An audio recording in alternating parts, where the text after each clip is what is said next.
Este é o nosso trabalho de geografia sobre a cidade de Bananal.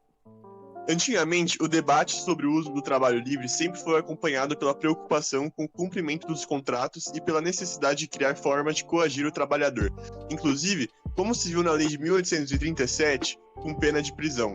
O contrato era compulsório para o trabalhador, que não podia quebrar nenhuma cláusula e adquiria caráter coativo a partir do momento em que o contratado deveria cumprir os seus termos, muitas vezes sem ter pleno conhecimento das condições de trabalho, e no caso de imigrantes de diversas partes do mundo, especialmente os coolies, do país de destino.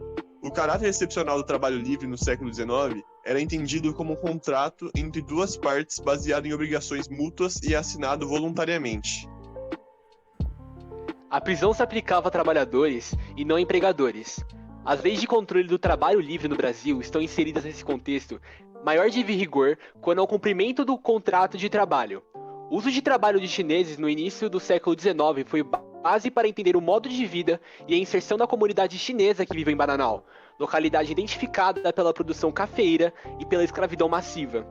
No início dos anos de 1888, a província de São Paulo publicou a introdução de 100 mil integrantes na província. Com a chegada desses imigrantes no período joanino, foram realizados diversos projetos de implementação da cultura do chá no local. No processo de integração considerado aqui, os chineses não preservaram sua cultura, mas assimilaram os valores da sociedade escravista católica.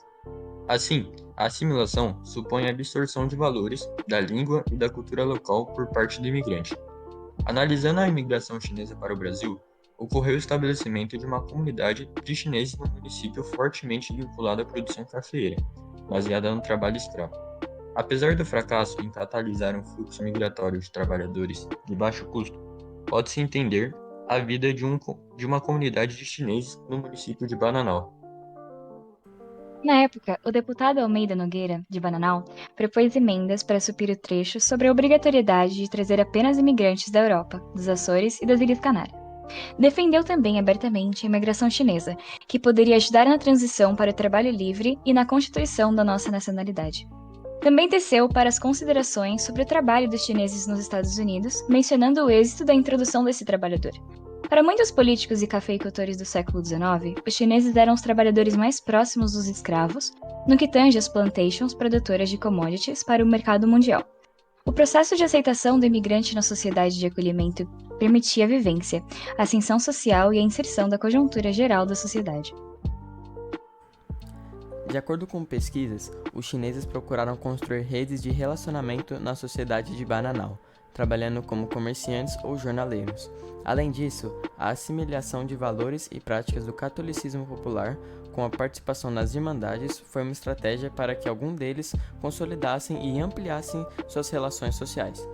As perspectivas promissoras que associavam à cultura do chá a introdução de chineses para manejar a planta ou trabalhar na lide agrícola estavam tão associadas que, em 1807, em resposta às autoridades de Bahia e da corte, o magistrado e desembargador da Bahia, João Rodrigues de Brito, criticou o trabalho escravo e defendeu a vinda de chinas e índios orientais, tal como faziam os ingleses na época. Como dito, vieram cerca de centenas de chineses como parte de projetos do governo joanino e de particulares, especialmente para trabalhar na cultura do chá. Estudos sobre migrações e sociologia das migrações costumam trabalhar com esses dois conceitos para discutir questões relativas à xenofobia, cidadania, exclusão e inclusão de imigrantes na sociedade de destino. Para Bananal, os chineses foram fundamentais para a arquitetura de casas e casarões, além de colaborar com pinturas e infraestrutura da cidade.